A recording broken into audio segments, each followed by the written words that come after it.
he had a small notebook like this. That man, people didn't know him well. Once he tells you something, make sure he writes down in his notebook. If he does that, that thing will happen. He will follow it to the letter and it will happen. I can tell you in my own home area, Western Kenya, I used to, when it has rained heavily, I couldn't access the road to my home in Kakamega. And because that road was not tarmacked, from a place called Buyangu to a Kero near Mias. So one day, I went to see the president, and I told him, Your Excellency, the whole sector general of COTU, when it rains, he can't access his home. And there is a road which was surveyed in 1972, and it is not yet tarmacked.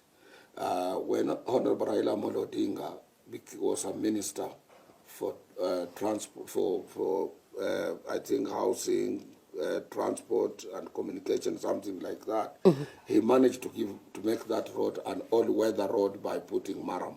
But then Kibaki said, no, he called the late Miraria, who was the Minister of Finance. He said, since you are going to attend a meeting of G22, see where you can get some funds to tarmac that road. And he did write in a small notebook like this. If you go to that particular road, it is tarmacked. If you go at Tomboya Labour College, we told him we want to build a workers' resource center.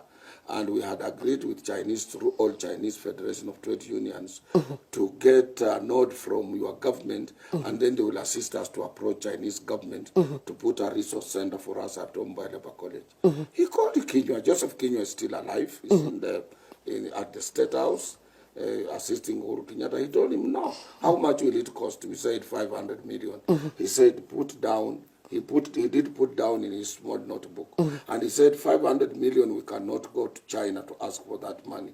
This is our workers' organization, and this resource center, even government officers will be using it. Let's build it for you, and as we earmark for big projects like Thick Highway and so on with Chinese. And he built it. But Kibaki did provide Kenyans with infrastructure, of which Uhuru has also done very well to make sure that where he didn't complete, he could continue completing. All this, what is happening, are things that Kibaki wanted to be in place. The other area that if Kibaki was today living, Kenyans would be proud of was Konza City. Konza City, he wanted to decongest Nairobi so that we have an adjacent post-independent city like what Tanzanians did with Dodoma, or Moroccans with their new city of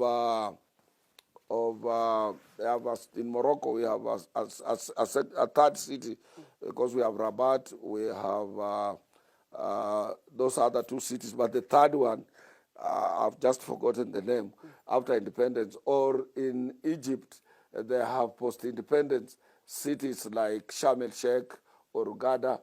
Kibaki wanted to give us a post-independence city like what the Nigerians have done in Abuja, to make sure Konza was another city.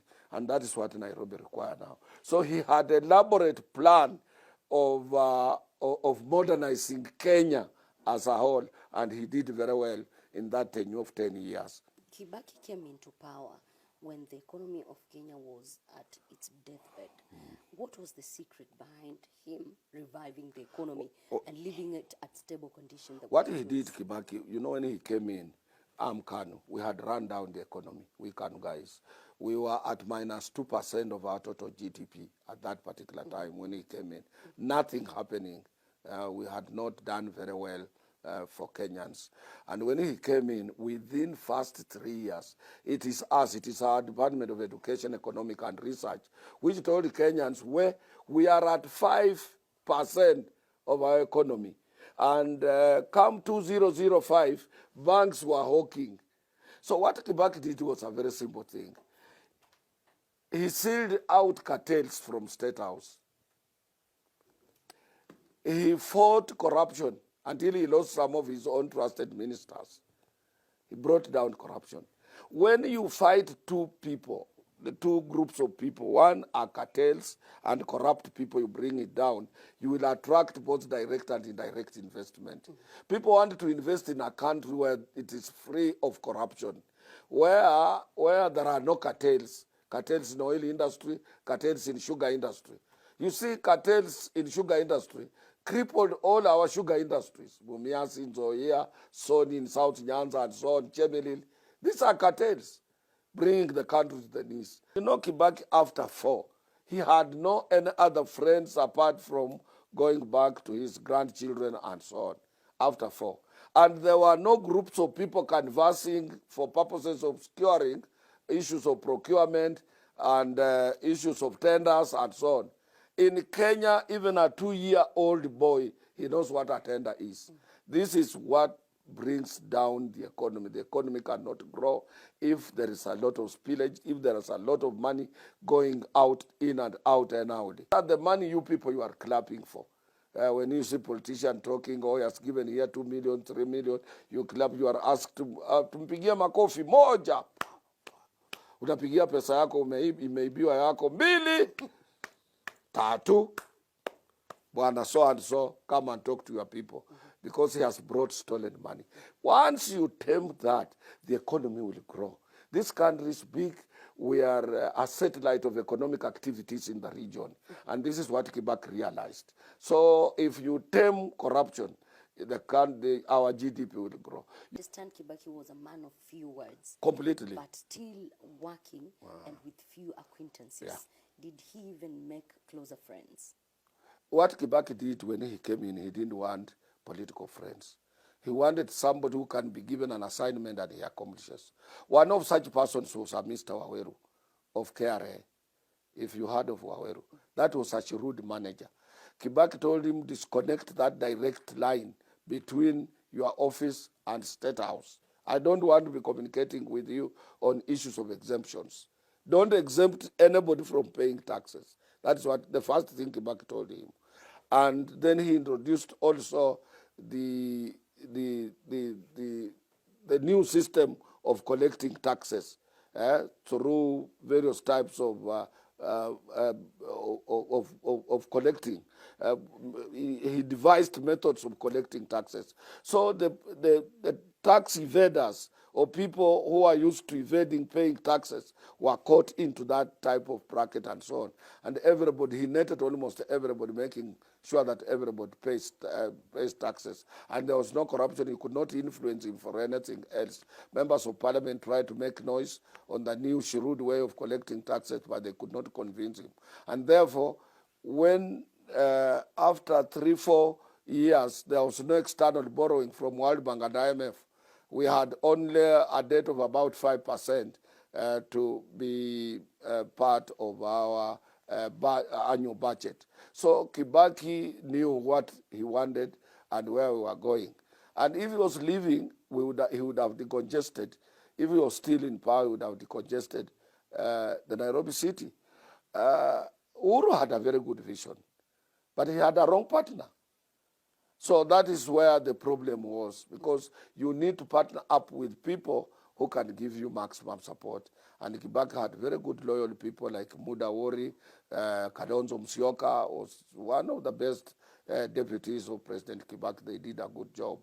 And also at one time, when they teamed up with engineer Raila Amolo Odinga and people like Mudavadi as deputy prime ministers and a constitutional minister like Martha Karua, and he had a good team to speak the truth, and that propelled him more to do good things. But within your bus, if you have pickpockets, my friend, you have a lot of problems.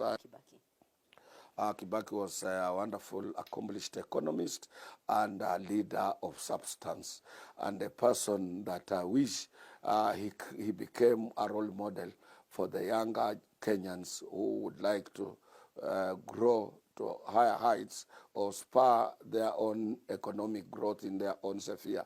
He was a highly disciplined person, particularly when it comes to, and determined to make sure that he achieves what he wants. So that is Kibaki, and he's a man who respected institutions, government institutions. That is why he left this country intact, marvelous and mammoth development, and we will remember him for so many, many years to come. He had no friend, including his former Makererians, people like Magari, who was finance secretary. When he left, they were all arrested, including Mwiraria, his own accomplished Minister of Finance. When he was dying, he had a case in court. People like Murungaru, who are very close to him, he didn't care. He had no friends. And I can tell you what, at NSSF, we lost about 253 million Kenya shillings, and they went through Eurobank. The owner of the Eurobank, the son, the father was the chairman of Kibaki's DP party in Udaya. But Kibaki told him, please, if it was workers' money, you have good lawyers, I will not help you. And he closed down the bank. He was highly disciplined, and on his work there was no lobbying, nothing.